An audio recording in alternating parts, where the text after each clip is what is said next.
Hi అండి, ఈరోజు వీడియోలో సాఫ్ట్గా పుల్కాలు ఆయిల్ లేకుండా స్టవ్ మీద పెట్టి ఎలా సాఫ్ట్గా చేసుకోవాలో ఈ వీడియోలో మొత్తం చూసేయండి. చాలామందికి స్టవ్ మీద పెట్టినప్పుడు చపాతీ అస్సలు పొంగవు.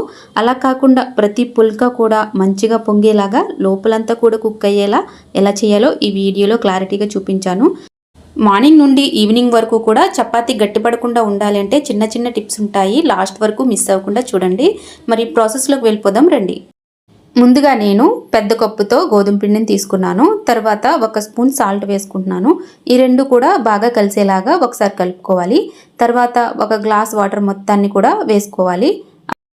ఫస్ట్ మనము వాటర్ అంతా కూడా పిండిలో తడయ్యేలాగా కలుపుకోవాలి. గట్టిగా కలుపుకుండా పైన కలుపుకోవాలి తడిచే వరకు. ఆ తర్వాత కొంచెం వాటర్ వేసుకుంటూ మనము చపాతీ పిండిలాగా గట్టిగా కలుపుకోవాలి. ఇప్పుడు మీకోసం ఒక చిన్న టిప్ అనమాట. మనం ఇలా కలిపేటప్పుడు ఆయిల్ అస్సలు వేయకూడదండి. ఆయిల్ వేయడం వల్ల అస్సలు చపాతీలు పొంగవు మనం స్టవ్ మీద పెట్టినప్పుడు. అలాగే ఒకవేళ ఆయిల్ వేసినప్పుడు పొంగినా కూడా మీరు కాసేపు అయినప్పటికీ గట్టిపడిపోతాయి. సాఫ్ట్గా రావాలి, అలాగే చాలా సేపటికైనా కూడా మెత్తగా ఉండాలంటే పిండినైతే ఇలా గట్టిగా కలుపుకోండి. 10 నిమిషాలైనా మనము దీన్ని నీట్ చేసుకోవాలి. బాగా కలుపుకొని ఒక 10 నిమిషాలు దీనికి రెస్ట్ ఇస్తే సరిపోతుంది. 10 నిమిషాలు అయిన తర్వాత మనం పిండిని చిన్న చిన్న ముద్దల్లాగా చేసుకుని తర్వాత రౌండ్ బాల్స్ లాగా చుట్టుకోవాలి.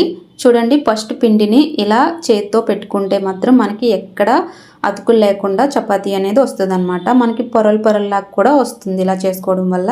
చూడండి, ఇలా రౌండ్ బాల్స్ లాగా చేసుకుని అన్నీ ఒక చోట పెట్టేసుకోవాలి. తర్వాత నేను పైన ఒత్తుకోవడానికి కొంచెం పిండిని వేసుకుంటున్నాను. ఇప్పుడైతే చపాతీలు వేసుకుందాము. చూడండి, చపాతీలు ఒత్తుకునేటప్పుడు బాగా పల్చగా రౌండ్గా ఒత్తుకుంటే మనకి షేప్ కూడా చాలా బాగా వస్తాయి అన్నమాట.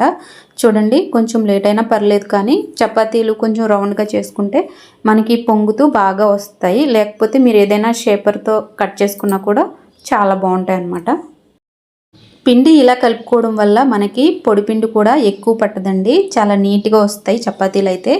ఆయిల్ అస్సలు వేయకూడదండి. మనం ప్యాన్ మీద కానీ స్టవ్ మీద పెట్టినప్పుడు కానీ అస్సలు ఆయిల్ వేయకుండా చేసుకుంటే మీకు చపాతీలు అనేవి చాలా బాగుంటాయి. వీటిని మనము పుల్కాలని అంటారు. ఎందుకంటే ఆయిల్ వేస్ట్ చేసేదాన్ని చపాతీ అంటారు. ఆయిల్ లేకుండా స్టవ్ మీద పెట్టి చేసే వాటిని పుల్కాలు అంటారు. అంతేనండి డిఫరెన్స్, ఇంకేం లేదు. సో ఇలాగే అన్ని చపాతీలు కూడా చేసేసుకుని ఒక ప్లేట్లో వేసేసుకోవాలి. నేనైతే ఎప్పుడు కూడా వెంటనే వేస్తానండి. చేసిన వెంటనే ప్యాన్ మీద అయితే వేసేస్తాను. ఇప్పుడు వీడియో కోసం ఏంటంటే నేను ఒక 2-3 చేసి చూపిస్తున్నాను. చూడండి, ఇంత పలుచగా ఉంటే సరిపోతుంది. ఇప్పుడు మనము దీన్ని హీట్ అయిన ప్యాన్లో వేసుకుని ఒకసారి 1 నిమిషం కూడా అవసరం లేదండి, కొంచెం సేపు కాల్చుకొని తర్వాత టర్న్ చేసుకోవాలి. మనం పుల్కాలు పొయ్యి మీద పెట్టుకునేటప్పుడు ఆ సైడ్ మాత్రం ఒక్కసారే తిప్పుకోవాలండి, మళ్ళీ వేరే సైడ్ తిప్పుకోకూడదు. చూడండి, ఆ సైడ్ని మాత్రమే మనము స్టవ్ మీద పెట్టాలి, అప్పుడే బాగా పొంగుతుంది అనమాట. ఇది ఒక బెస్ట్ టిప్ అనమాట. మీకు అర్థం కాకపోతే రెండోసారి కూడా చూపిస్తాను. చూడండి, ఇప్పుడు చపాతీ వేసుకుంటున్నాం కదా, ఇది మనము ఒకసారి ఇప్పుడు టర్న్ చేసుకుంటాము. ఇలా టర్న్ చేసుకున్న వైపు దాన్ని మళ్ళీ తిప్పకూడదండి, ఇటువైపు మాత్రము మనం కింద దాన్నే కాల్చుకోవాలి. అలా తిప్పుకుంటూ మనం దీన్ని మాత్రం కిందకి వేయకూడదు.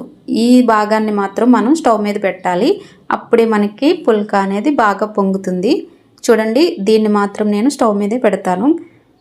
ఇలా మనము ఆ వైపు మాత్రమే తిప్పుకుంటూ మనం కాల్చుకోవాలి. ఇప్పుడు మీకు అర్థమైందని అనుకుంటున్నాను. చూడండి, దీన్ని మాత్రం మనము స్టవ్ మీద పెట్టుకోవాలి ఆ వైపునమాట.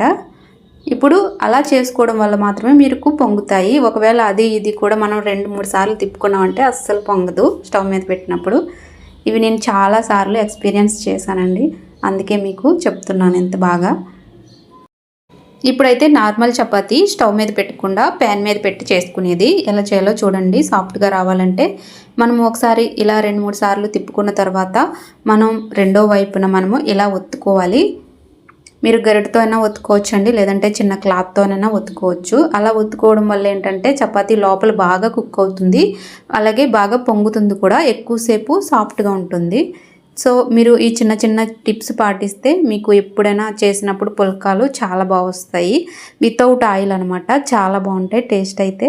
మీకు ఏ కర్రీస్లోకైనా కూడా ఇది చాలా బాగుంటాయండి ఈ పుల్కాలు అనేవి. అలాగే మనం తినేటప్పుడు మెత్తగా పళ్ళకి అంటుకోకుండా కూడా చాలా బాగుంటాయి అన్నమాట ఇవి. ఒక్కసారి అయితే మీరు ఇలా ట్రై చేయండి, కంపల్సరీగా వస్తాయి. మీకు ఎలా వచ్చాయో కూడా నాకు కామెంట్లో చెప్పండి ఒకసారి అయితే. నేను తీసుకున్న ఒక కప్పు పిండికి 15 చపాతీలు అయితే వచ్చాయండి. చపాతీలు అయితే అని అనకూడదు, పుల్కాలనే అనాలి. ఎందుకంటే వితౌట్ ఆయిల్ చేసాం కాబట్టి, అది కూడా స్టవ్ మీద పెట్టి చేసాం కాబట్టి పుల్కాలే అనే అనాలి. సో మీరు చూసారు కదండి, కంపల్సరీగా ఇలా ట్రై చేయండి. మీకు ఎలా వచ్చిందో నాకు అయితే కామెంట్ చేయండి. ఈ వీడియో నచ్చితే లైక్ చేసి ఇలాంటి మంచి మంచి రెసిపీస్ కోసం ఛానల్ని అయితే సబ్స్క్రైబ్ చేసుకుని ఫాలో అవ్వండి. డిన్నర్కి ఎక్కువగా చపాతీలు పుల్కాలు చేసుకునే వాళ్ళకి ఇది బాగా యూజ్ అవుతుంది. ఒకసారి అయితే ఇలా ట్రై చేయండి, వెయిట్ లాస్కి కూడా బాగా పనికొస్తాయి. ఓకే అండి, ఈ వీడియో నచ్చితే లైక్ చేసి ఛానల్ని అయితే సబ్స్క్రైబ్ చేసుకుని ఫాలో అవ్వండి. చెన్నా కుర్మా కూడా మన ఛానల్లో ఉంది, చూడండి. చాలా టేస్టీగా ఉంటుంది, అలాగే చాలా ఈజీ కూడా. ఓకే అండి, thank you for watching. Bye bye.